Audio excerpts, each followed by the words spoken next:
Delhi high court ने कुछ दिन पूर्व कुलदीप सिंह सेंगर को जमानत दे दी है।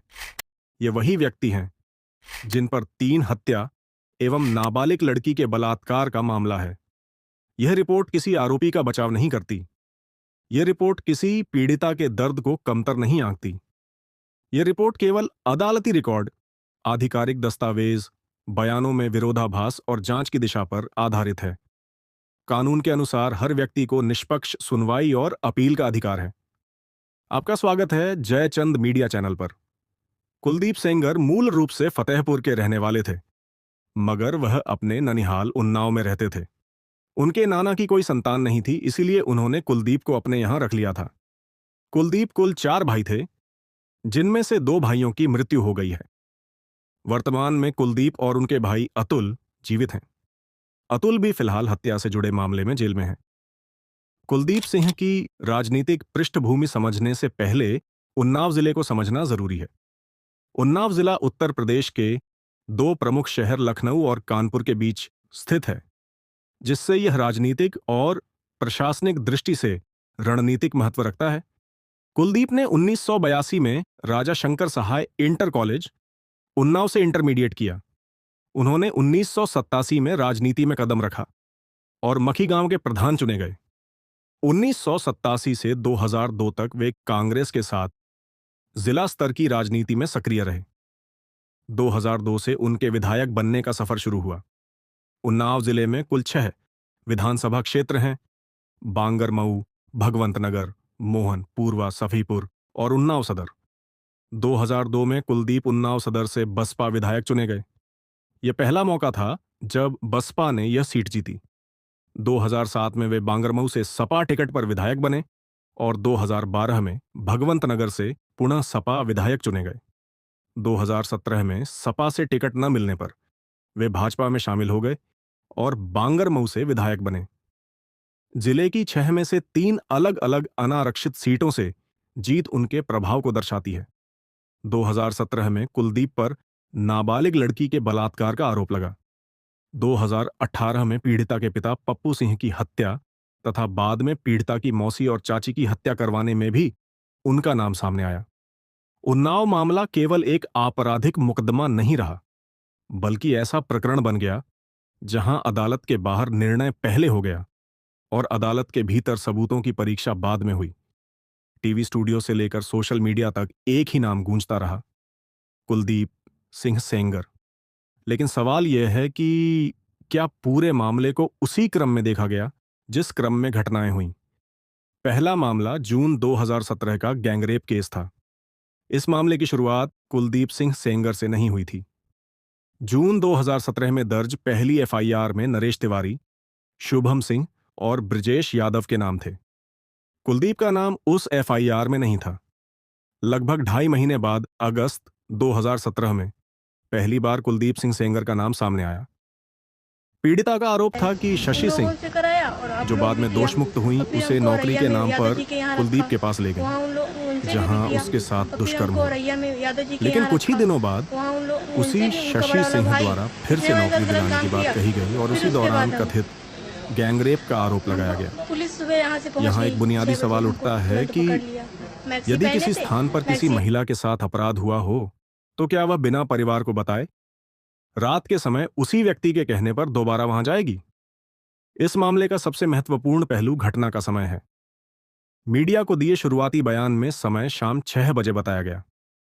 मुख्यमंत्री को दिए गए प्रार्थना पत्र में समय दोपहर 2 बजे दर्ज है, जबकि एफआईआर में समय रात 8 बजे लिखा गया।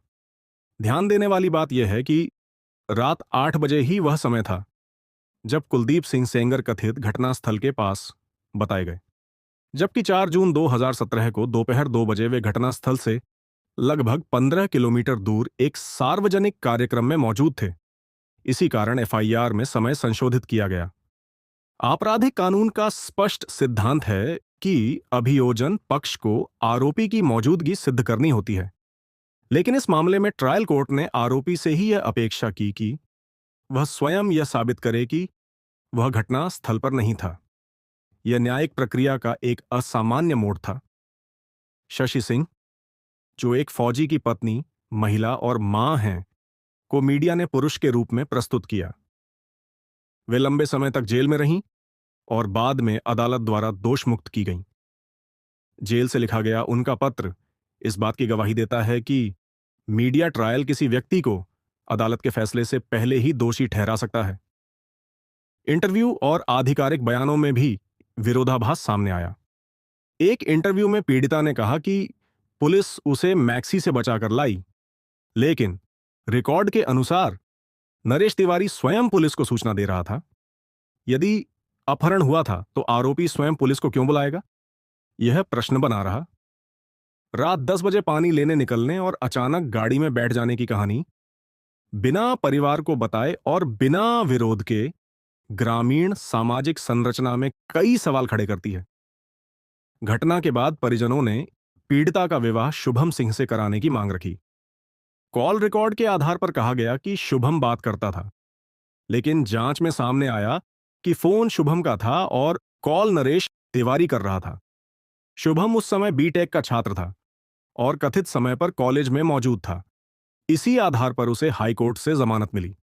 अगस्त 2017 में कुलदीप सिंह सेंगर ने पीड़िता के चाचा महेश सिंह से कहा कि शशि सिंह और उनकी बेटी निधि सिंह को मामले में न घसीटा जाए, जिसके बाद उनका नाम चार्जशीट से हटा दिया गया।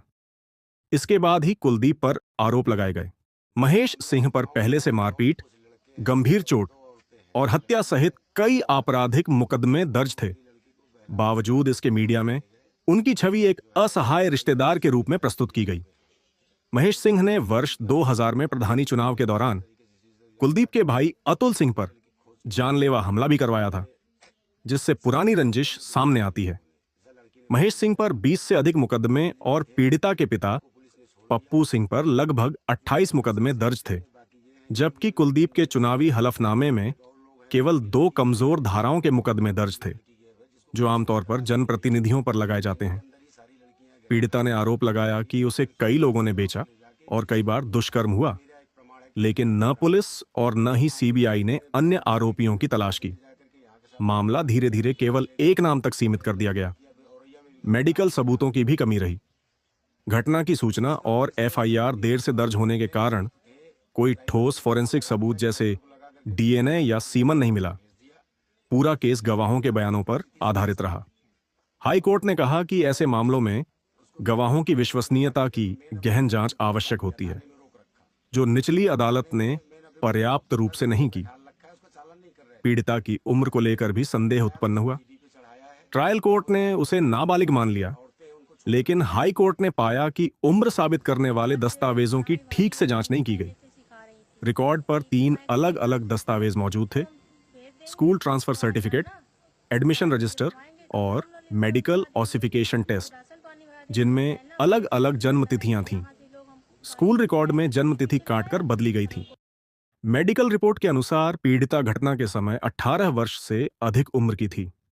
यदि वह बालिग सिद्ध होती हैं तो पॉक्सो एक्ट हट सकता है, जिसे हाई कोर्ट ने विचारणीय माना। मोबाइल फोन को लेकर भी बड़ा विरोधाभास सामने आया। पीड़िता ने कहा कि घटना के बाद उसका फोन और सिम छीन लिया गया या गिर गया, लेकिन कॉल डिटेल रिकॉर्ड से पता चला कि वह फोन घटना के बाद भी सक्रिय था और उससे कॉल की गई। हाई कोर्ट ने सवाल उठाया कि यदि फोन छीना गया था तो वह सक्रिय कैसे रहा, और यदि पीड़िता के पास था तो उसने तुरंत पुलिस या परिवार को फोन क्यों नहीं किया। सजा की अवधि को लेकर भी हाई कोर्ट ने ट्रायल कोर्ट के फैसले में विरोधाभास पाया। कुलदीप सिंह सेंगर अप्रैल 2018 से जेल में हैं और लगभग 7.5 साल से अधिक समय जेल काट चुके हैं। यदि सार्वजनिक सेवक वाली धारा हटती है तो न्यूनतम सजा 7 साल बनती है, जो वे पहले ही पूरी कर चुके हैं। ऐसे में अपील लंबित रहने तक उन्हें जेल में रखना अन्यायपूर्ण माना गया, क्योंकि बाद में यदि फैसला उनके पक्ष में आता है तो अतिरिक्त सजा वापस नहीं की जा सकती। न्याय तभी होगा जब फैसला सबूतों के आधार पर होगा, भीड़ या मीडिया दबाव के आधार पर नहीं।